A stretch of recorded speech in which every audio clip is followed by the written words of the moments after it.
Hey guys, it's Derek with Molotherapy, and I'm going to walk you through a 10-minute routine you can do following a run if your hips, knees, and ankles, low back are stiff, and even your upper back. I just ran 15 miles today. My legs are super stiff. Maybe you ran more, maybe you ran less. But regardless, if you want to make sure that you're able to keep running and not have any nagging injuries, this is a really helpful routine I've been using so I don't have to do our soft wave treatments to help our connective tissue. But if you watch this routine and you cannot do it, maybe go on our website at softwavebymolotherapy.com. We're in Columbia, Missouri. We have a clinic and we also do mobile treatments. Hopefully this helps. But we're going to go ahead and dive in. So we're going to spend a minute in each position. Have a chair handy. We'll use it in just a bit. But what you're going to do, if you're able, you'll squat down as low as you can. And if you need to, you can hold on to a box like so. But I'm going to show you over here.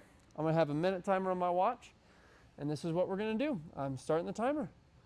We're just moving our legs in and out. Now, I call these prayer pulses. A couple ways you can do them. You could just passively move your knees out with your elbows, or you could do active assisted range of motion, where you move your legs out and then add a little extra range. Move them in, out, like that. I like to do that. I find I get a little more range of motion doing that. And I'm trying to create a mind-muscle connection while I'm doing these. So we're hanging out in a deep squat. We're spending a lot of time in positions that we don't typically spend in. Our hips are flexed passively when we sit all day. But right now, they're actively insufficient, meaning they're contracted so hard that it's hard to contract anymore. And when you stand up after spending some good time down here, that's a minute. Up next, we're going to do push our knee out to the side. I don't really have a cute name for them, but we're just pushing our knee out, trying to push it over our ankle. So I'll go ahead and start. I don't even remember what I was saying, but this is what we're doing. If you need to take a break in between each one, you can. But as much as you can, try to just push your knee out. I think I remember what I was saying. We're talking about active insufficiency. You'll notice after you stand, after contracting them insufficiently for so long, they kind of loosen up. So when you passively shorten a muscle for long periods of time, it actually shortens the muscles. That's why people develop contractures in bed when they've been sitting for too long. Their muscles are stuck contracted. But our hip flexors and our back extensors kind of experience that when we sit for very long periods of time. Got 5 more seconds.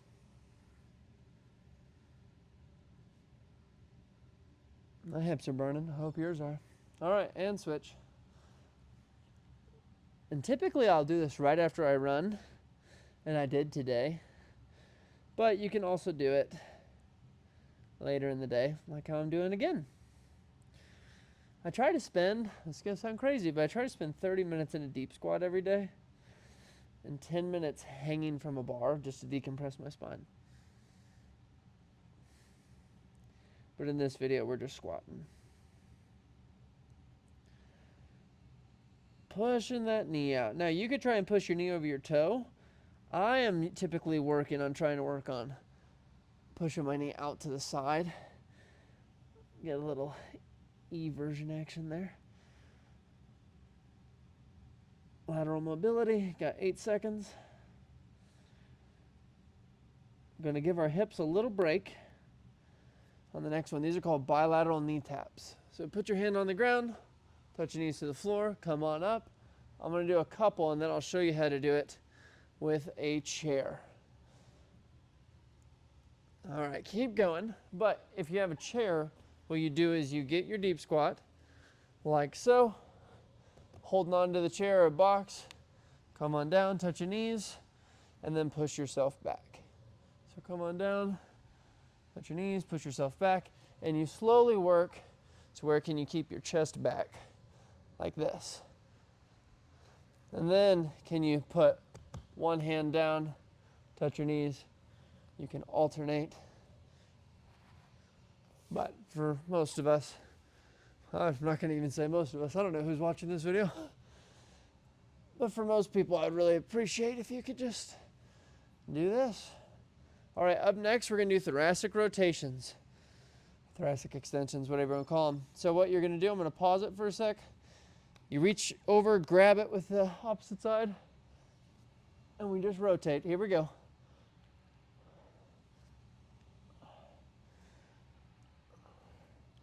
And we inhale and exhale.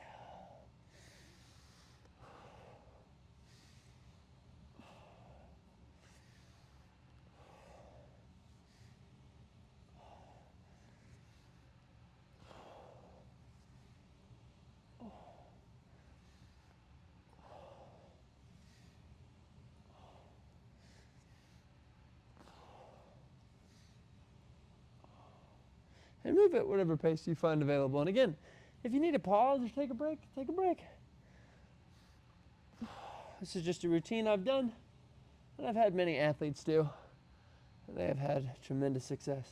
Maybe you have more range of motion than me, maybe you have less. For me, my biggest weaknesses, for sure, are my ankles and my upper back. I think my ankles, because I never stretched them when I was a sprinter, and my upper back, because I have asthma. Kind of stiffens that area up, but no excuses. We got to work on mobility. Okay, up next we're going to do bootstrap squats. So basically what you do is you put your hands on your feet, and then you just straighten your legs, and then you come back down into a squat. If you need to, you can hold your hands here and kind of come down like this. Same thing with the box. I'll show you. I'll go ahead and start timer. We'll start doing them. But if you have to hold on to the box, squat down, straighten the legs. Squat down, straighten the legs, squat down, straighten the legs. You might be hearing my knees crack while you do this. I don't really want to tell everyone on the whole world why my knees crack, but just know I don't have any knee pain yet, but I have soft waves, so who cares? And if you have to just bend around and crack a little more, I'm sorry. You might have to mute me in this video. My knee's crackling. And I got some tight hamstrings too, so kind of have to come up on this one. But some days I'm good. Also on this, one thing I like to focus on is I'll pull my chest up at the bottom, and then I straighten at the top. And straighten. Pull up. And straighten. And that's a minute. Okay. Up next, these are kind of weird. I call these around the worlds. But you squat down. You're going to reach back with one arm. And you're going to go all the way overhead. I'm coming up on my toes. And then I reach back around. And I push back up. All right? Good luck. Here we go. This is too advanced for you. Skip it. I don't know what else to tell you. You can dumb it down a little too. You can kind of come on your butt like this, and then you can stretch. Then you can come on your butt, walk your hands closer, and push up. But if you're able, we're doing this.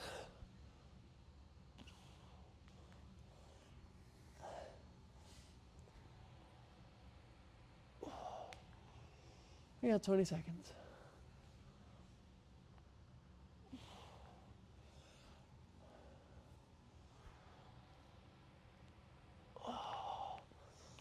Whoopsies. That could happen to you too. Make sure you're not near any object where you can hit your head. All right, last one. Okay. Up next, what we're going to do, keep squatting. Sorry, coach. What we're going to do is we're going to fall into a 90-90 position. So we're in a deep squat. I'm going to reach back with my hand, and I fall down. So that is roughly 90-90-ish, right?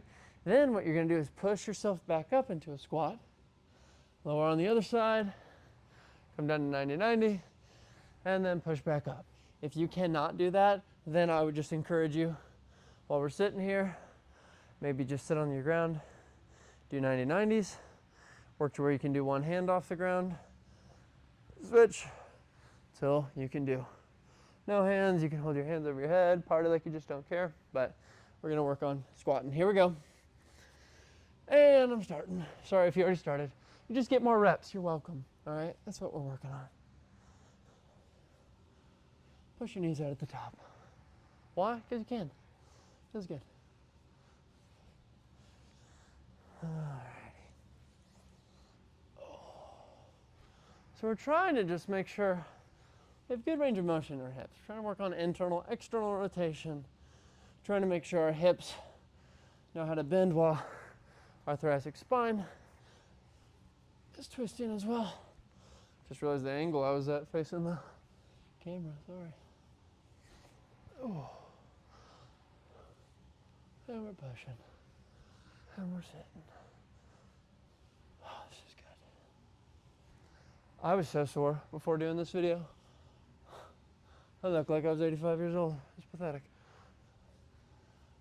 And some of you, if you're able to, try and lower yourself down without using your hand. Kind of like, oh, see, I can't do it. I used to be able to, tore my hamstring. Now I'm nothing. So, all right, we're gonna finish. This isn't really a squatted position, it's a lunging one, but it's brutal. And it's amazing if you ran. So here's what it is. You're in a lunge position, and you can come on the ground. I'm gonna show you starting position. You just reach back and try and touch your heel like this. If you have to, hold yourself up, touch your knee down like this. Your quads are gonna burn. You ran a lot today. You're stiff. I don't care. Here we go.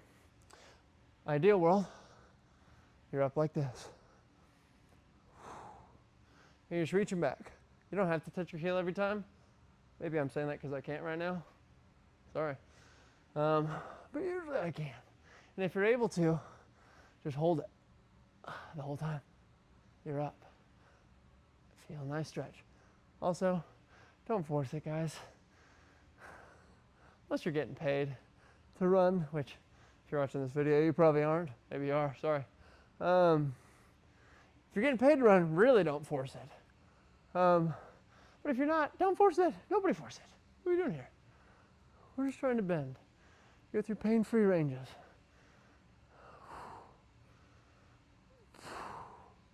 I'm gonna get a little in. Oh, while I'm standing up. Work on a little stability. 4 seconds. I was really hoping I started my clock there. And switch. Wow. This is good in the hips, baby. All right, we're in this position again. So if you're wondering, Derek, how the heck do you spend 30 minutes in a deep squatted position? I do 3 of these throughout the day if I can. I don't hit it every day, but I try to as much as I can. And if you want to know the science behind why I picked all these movements, I ain't telling you in this video. I'll make a different video about that. In this one, we're just focusing on getting in whichever position we can. If you can hold it like this, ooh, there it is. Wow, I am tender cinders. On days that I haven't ran, I can typically hold that. Not today. Thank you, Jacob Schmidt, for making me run 15 miles. Good Lord, what have I gotten into? But here we are.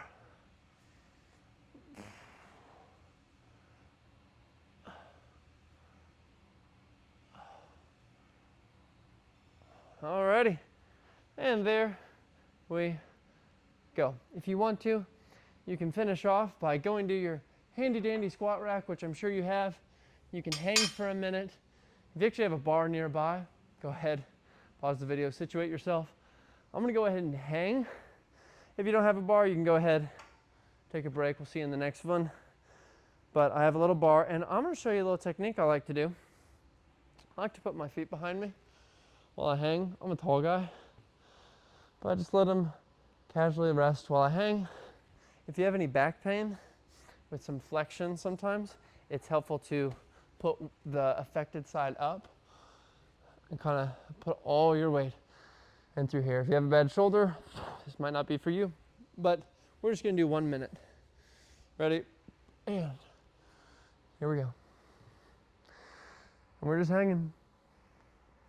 Letting it all hang out, not all of it, most of it. And we're breathing. Oh my goodness. This is good.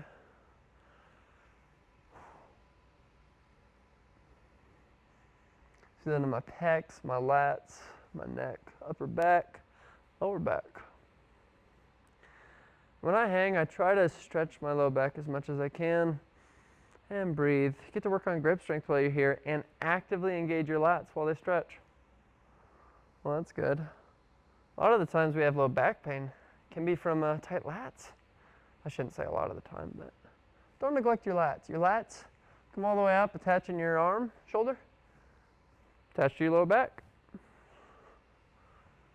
We're hanging. And that's it. Oh. And there we go, friends. You just spent some good time moving with me. Hopefully it helps. If you want to do it multiple times throughout the day, do so. If you don't like listening to me talk, just mute the video and do the movements with me. But peace and love. See you guys in the next one. Movement you love is therapy. Molo Therapy.